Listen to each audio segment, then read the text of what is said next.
Farming সেক্টরে আসলাম হচ্ছে আমার এক স্কুল ফ্রেন্ডের মাধ্যমে। ও আসলে ছোট আকারে একটা দেশি মুরগির খামার করেছিল, তো ওইটা দেখে আসলে অনুপ্রাণিত হয়ে ফার্মিং সেক্টরে আসে।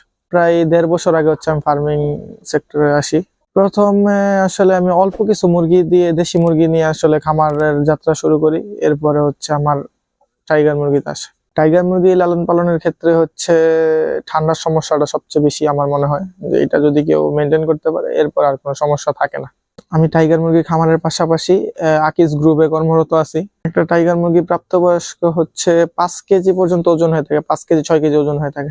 মুরগিগুলা 3-3.5 কেজি ওজন হয়ে থাকে। এগুলো ডিমের মুরগিকে লেয়ার লেয়ার অন খাবার দিচ্ছে। এখন হচ্ছে প্রতিদিন 2 বেলা খাবার দিচ্ছি। টাইগার মুরগি পালনের ক্ষেত্রে ভ্যাকসিন শিডিউল মেনটেনটা আসলে গুরুত্বপূর্ণ। এটা যদি না করেন তাহলে আপনাকে সমস্যায় পড়তে হবে। যদি ভ্যাকসিনটা মেনটেন করেন ইনশাল্লাহ এর কোনো সমস্যা আপনি আর পাবেন না।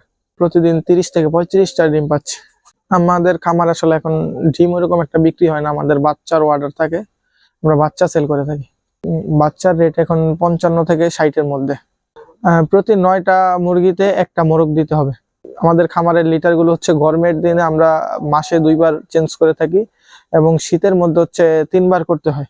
আমার এগুলো হচ্ছে ঠোঁট কাটাই নিছি, তো এখন হচ্ছে আমার এখানে ওইরকম একটা মারামারি করে না। 60 থেকে 72 দিনের মধ্যে ঠোঁট কাটলে সবচেয়ে ভালো হয়। আমার এগুলোকে টোটাল 60টা ভ্যাকসিন দেওয়া হয়েছে। শুরুতে ঠান্ডার সমস্যা বা ভ্যাকসিনের সমস্যাগুলো বেশি পড়তে হয়েছে। ভ্যাকসিন গুলা ঠিক মতন মেনটেন করি নাই, যার কারণে টুকটাক সমস্যা আমাদেরকে করতে হয়েছে। তো এরপরে হচ্ছে আস্তে আস্তে আসলে শিখা সবকিছু। তো এইটা হচ্ছে আমাদের সেকেন্ড বেস, এখানে সবকিছুই মেনটেন করা হয়েছে। টাইগার মুরগির বাচ্চা হচ্ছে আমরা ব্রিডিং করি। প্রথম দিনে হচ্ছে সাদা পানি দিয়ে থাকি, কোনো ধরনের ওষুধ দিই না। এরপর দ্বিতীয় দিন থেকে হচ্ছে আমরা 3 দিন মক্সিলিন ইউজ করি বাচ্চার নাভি শুকানোর জন্য।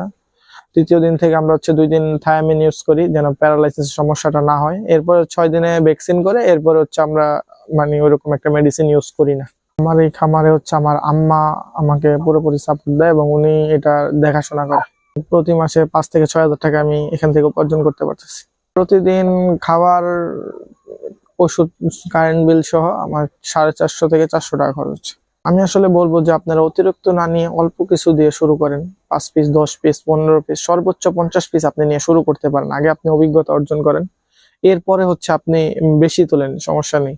টাইগার মুরগি নিয়ে আমার ভবিষ্যৎ পরিকল্পনা হচ্ছে, আমার ইচ্ছা যে এই বেসের পর আমি বড় আকার একটা প্যারেন্টস এর বেস তৈরি করব। এই খামারের পাশে হচ্ছে আমি আরো কিছু জায়গা রাখছি, ওইখানে হচ্ছে আমি এরকম ক্যাপাসিটি করে রাখছি যেন এই রুম আমি ভবিষ্যতে বাড়াইতে পারবো। তো ইনশাল্লাহ আল্লাহ পাক যদি চায়, আমার ইচ্ছা হচ্ছে আমি এরপরে 300 মুরগি প্যারেন্টস করবো।